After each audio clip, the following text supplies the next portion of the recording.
Hi, my name's Phil. I like talking about politics, and in this video I'd like to discuss how a campaign in a strongly Brexit supporting British newspaper gives us a glimpse into the terrible future that these people would wish to usher us into. But first, if you'd like to be notified of daily news and politics, then please subscribe to the channel and click the bell notification icon. So, the well-known British rag known as the Daily Express has launched a campaign and got an awful lot of support amongst its readership to attack fundamental British rights. They are calling for Parliament to enact a law that would make it illegal to fly the European flag anywhere in the United Kingdom. And, I'm sure I don't have to explain this to anyone with a functioning brain, but there are, of course, multiple levels of wrong with this. But before I get onto that, to begin with, it's really a matter of how seriously do we need to take this? I mean, on one level, this is the Daily Express. It's the same newspaper that published a photo recently of a blue British passport saying, oh, this is what we fought for, this is what we're finally going to get. Of course, these blue passports are going to be produced by a French company, but never mind that. And upon the crest of that image on the Daily Express with the immortal words, your mother was a hamster and your father smelt of elderberries. No joke, that's what they published. So you might imagine that we don't really need to take them all that seriously. It is a famous newspaper, but it's not even in the top 10 by circulation. It used to be much more popular than it was. So far, so good. However, the UK has entered a period of history, which I hope is going to be a very brief chapter in its history, where extremism is being lauded. As long as it's the right sort of extremism, of course. This has led to minorities becoming much noisier and more belligerent in the belief that the Brexit results somehow suggest that their poisonous views are the majority position in the UK. I would also say that the forerunners to Brexiteers were dismissed as, as harmless lunatics, even just a few years ago. They were not considered dangerous at all. That turned out to be a bit of a mistake. How many times have terrible things happened in history because people dismissed the possibilities of these events coming to pass? I can think of a few off the top of my head.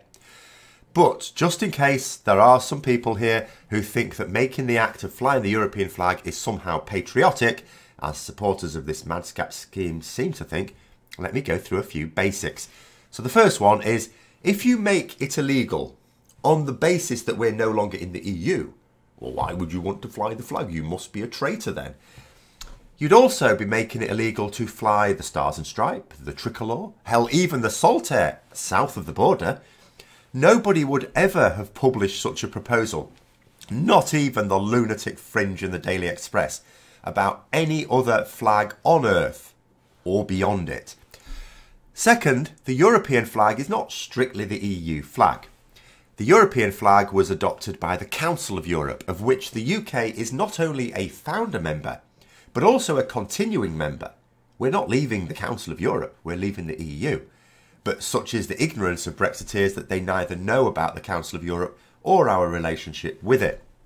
And three, passing a law that prevents a form of freedom of expression that causes nobody any harm is an act of oppression. Simple as that. It might also be remembered that the majority of us wish to remain in the EU. The lead that, Brexiteers all knew this, all the senior Brexiteers knew this, and were not even afraid to admit it.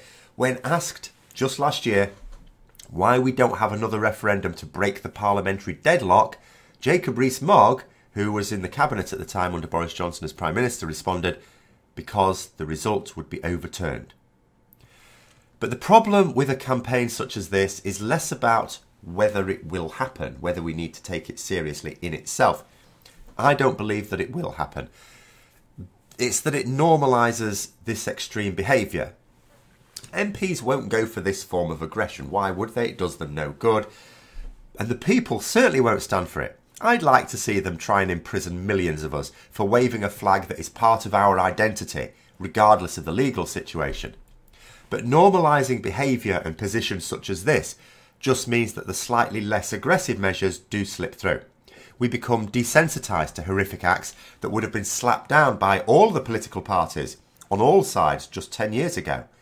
And so they're allowed to happen. And if history shows us anything, it's that this leads to the slippery slope.